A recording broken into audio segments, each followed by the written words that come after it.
बिस्मिल्लाहिर्रहमानिर्रहीम।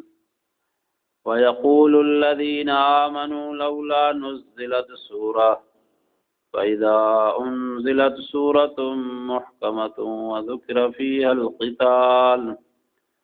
फ़ीहल क़िताल रअयतल्लज़ीना फ़ी क़ुलूबिहिम मरज़ुन यंज़ुरूना इलैका नज़रल मग़शिय्यि अलैहि मिनल मौत फ़अौला लहुम ताअतुन व क़ौलुन मअरूफ़ुन फ़इज़ा अज़मल अम्रु फ़लौ सदक़ुल्लाह लकान ख़ैरल लहुम।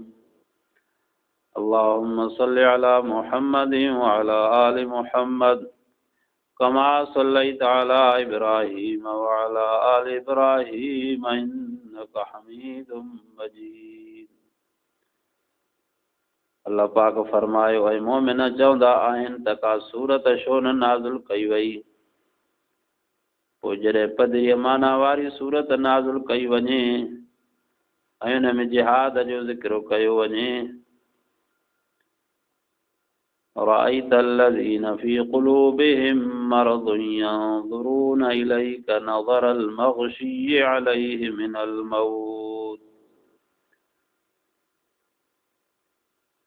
जिन जे दिलनि में बीमारी आहे तिन खे ॾिसंदे त तोॾा उन्हीअ माण्हूअ जे निहारण वांगुरु ॾिसंदा जंहिंखे मौत जे सकरात खां बेहोशी पहुती हुजे। फ़अौला लहुम, पोइ संदन लाइ ख़राबी आहे।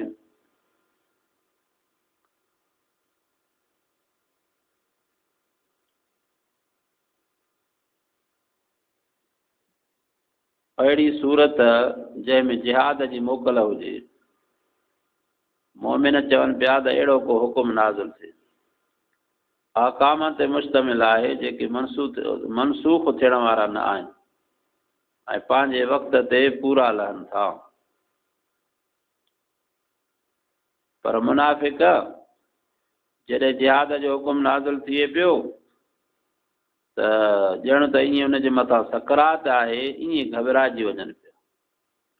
शैतान उन्हनि खे चवे पियो, अञा तव्हांजी उमिरि आहे, साजरे वञी छो था मरो जंगनि में, पछाड़ीअ में जंग कजो, जिहाद कजो। पोइ जिन जे दिलनि में मर्ज़ हुयो, मुनाफ़िक हा, उहे ड्रिजनि पिया। हज़रत शाह साहब रहमतुल्लाह अलैहि लिखनि था त मुस्लिमान क़ुरान जे सूरत जो लहण घुरनि था, यानी काफ़िरनि जे ईज़ाइण खां आजिज़ ऐं तंग थी सदाईं ख़्वाहिश कनि था त अल्लाह साईं जिहाद जो हुकुम ॾे। जेको असांखे थी सघंदो सो करे ॾेखारींदासूं। जॾहिं जिहाद जो हुकुम आयो त मुनाफ़िकनि ऐं कचनि माण्हुनि ते ॾुखियो थिए पियो। रिजंदड़ ऐं निमाणियुनि अखियुनि सां पैगंबर सल्लल्लाहु अलैहि वसल्लम ॾांहुं ॾिसण लॻा त जेकर असांखे इन हुकुम खां माफ़ रखो ऐं तव्हां ॾिठो हूंदो त ॾाढे भव में अखियुनि जी रौनक न रहंदी आहे, जीअं मरण महिल अखियुनि जो नूर हलियो वेंदो आहे। ताअतुन व क़ौलुन मअरूफ़, फर्मा बरदारी करणु चङी ॻाल्हि चवणु खेनि बहितर आहे। ज़ाहिर में ही माण्हू फर्मा बरदारी ज़ाहिर कनि था, ज़बान सां इस्लाम ऐं इस्लाम जे हुकुमनि जो इक़रार कनि था, पर कम जी ॻाल्हि ही आहे त अमली तरह अल्लाह तबारक व तआला ऐं संदसि रसूल सल्लल्लाहु अलैहि वसल्लम जा हुकुम मञनि ऐं भली ऐं दानाईअ वारी ॻाल्हि चवनि। वरी जॾहिं जिहाद वग़ैरह में कम जो ताक़ीद ज़ोर अची पवे त उन वक़्तु अल्लाह तबारक व तआला जे साम्हूं सचा साबित थियनि त इहा सूरत उन्हनि जी भलाई ऐं बहितरीअ जी थींदी। फ़इज़ा अज़मल अम्रु फ़लौ सदक़ुल्लाह लकान ख़ैरल लहुम, पोइ जॾहिं जिहाद जो कमु पको थी चुके तॾहिं इनकार न कनि, जेकर अल्लाह सां सचा हुजनि हा त संदनि लाइ भलो हुजे हा। फ़हल असैतुम इन तवल्लैतुम अन तुफ़्सिदू फ़िल अर्ज़ि व तुक़त्तिऊ अरहामकुम, पोइ उहे कमज़ोर ईमान वारा जेकॾहिं अवी माण्हुनि जा हाकिम थियो त अवी हिन ॻाल्हि खे वेझायो त ज़मीन में ज़रूरु ख़राबी कंदव ऐं पंहिंजे माइटियूं छिनंदव।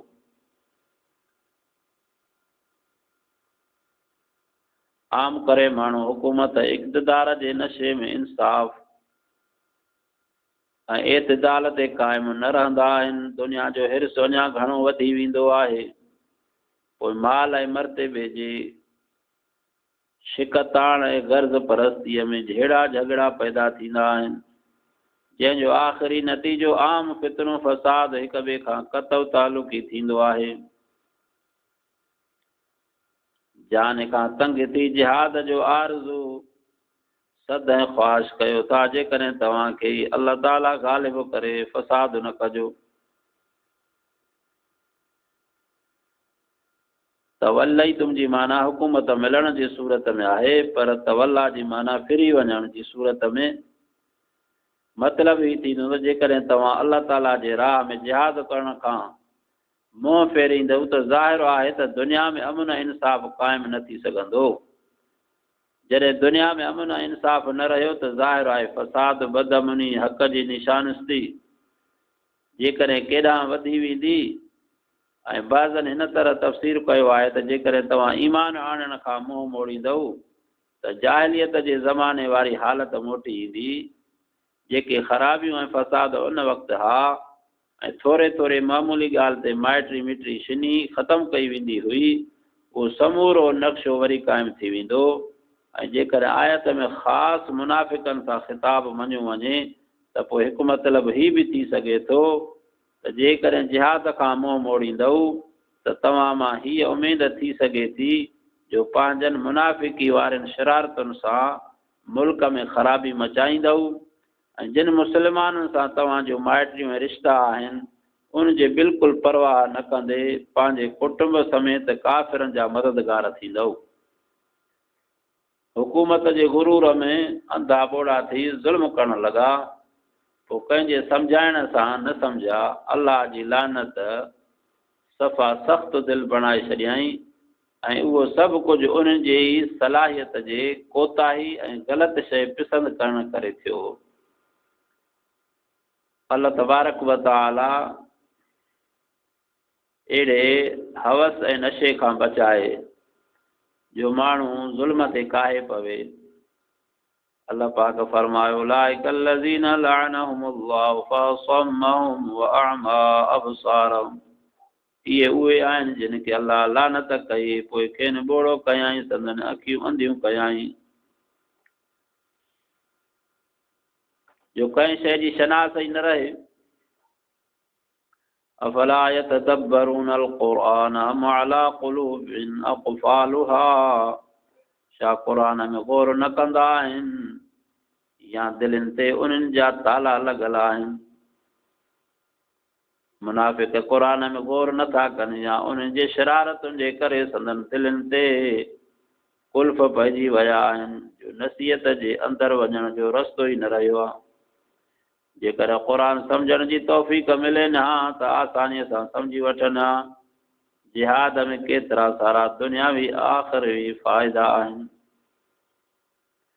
इन्नल्लज़ीना इर्तद्दू अला अदबारिहिम मिन बाद मा तबय्यन लहुमुल हुदा शैतानु सव्वल लहुम व अमला लहुम। बेशक जेकी माण्हू उन खां पोइ जो खेनि हिदायत जी वाट पधरी थी पंहिंजे पुठियुनि भर फेरिया, तिन खे शैतान इहो कमु चङो करे ॾेखारियो आहे ऐं खेनि मोहलत हुजण जो वाइदो ॾिनो अथसि। ज़ालिक बिअन्नहुम क़ालू लिल्लज़ीन करिहू मा नज़्ज़ल अल्लाहु सनुतीउकुम फी बअदिल अम्र वल्लाहु यअलमु इसरारहुम। इहो सभु हिन करे आहे जेकी अल्लाह नाज़िल कयो आहे तंहिंखे जिन माण्हुनि नापसंदि कयो आहे तिन खे उन्हनि मुनाफ़िक़नि चयो त किन कमनि में अव्हां जो चयो मञींदासूं ऐं अल्लाह संदन कुझनि ॻाल्हियुनि करण खे ॼाणंदो आहे। فكيف إذا توفتهم الملائكة يضربون وجوههم وأدبارهم। पोइ संदन कीअं हाल थींदो जॾहिं मलाइक संदन रूह कढंदा, यानी उन मौत खां किथे बचंदा, बेशक उन वक़्तु निफ़ाक़ करण जो मज़ो चखंदा। जंहिं महिल संदन मुंहुं ऐं संदन पुठियूं कुटींदा। मुनाफ़िक़नि जे रूह कब्ज़ करण वक़्त में उहे मलाइक उन्हनि जे पुठियुनि ऐं मुंहं खे कुटींदा। ذلك بأنهم اتبعوا ما أسخط الله وكرهوا رضوانه فأحبط أعمالهم। या सज़ा हिन करे आहे त जंहिं शइ अलाह खे ॾमरायो तंहिंजे पुठियां लॻा ऐं संदन रज़ामंदे खे नापसंद कयाऊं, तंहिं करे अलाह संदन अमलनि खे झटि कयो। अलाह ताला जे रज़ा वारो रस्तो पसंदि न कयाऊं ऐं उहा वाट हलिया जंहिंखां उहो अलाह सां ई नाराज़ थींदो हो। तॾहिं त मरण महिल उहा ख़ौफ़नाक हालत ॾिसणी पवंदनि ऐं उन्हनि जे कुफ़र ऐं सरकशी करे अलाह ताला संदन समूरा अमल चट करे छॾिया। को बि अमल उन्हनि खे आख़िरत वारे हयातीअ में फ़ाइदो न पहुचाईंदो।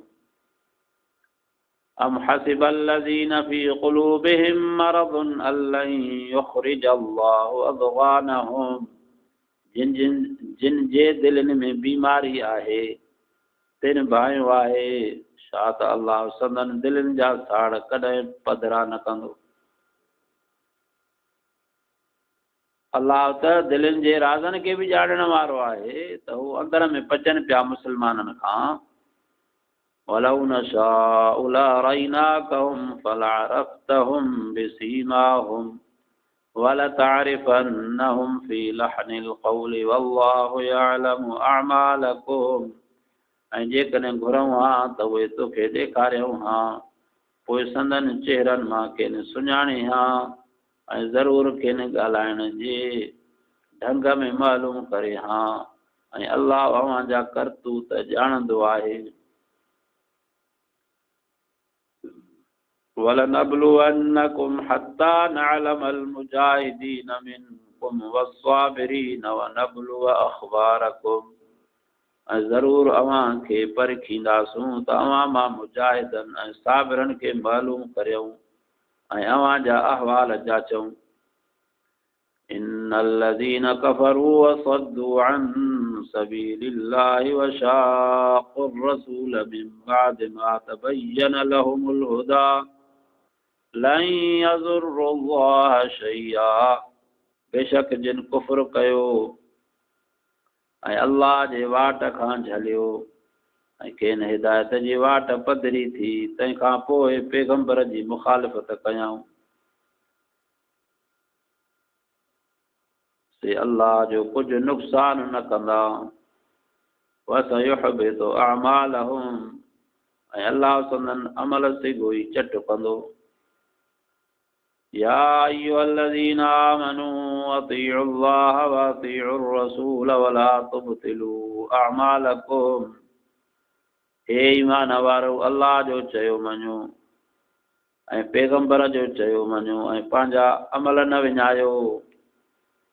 जिहाद या अल्लाह जे राह में ॿी का महिनत तकलीफ़ करण उन वक़्तु मक़बूल थींदी जॾहिं अल्लाह ताला संदसि रसूल जे हुकुम जे मुवाफ़िक़ हुजे।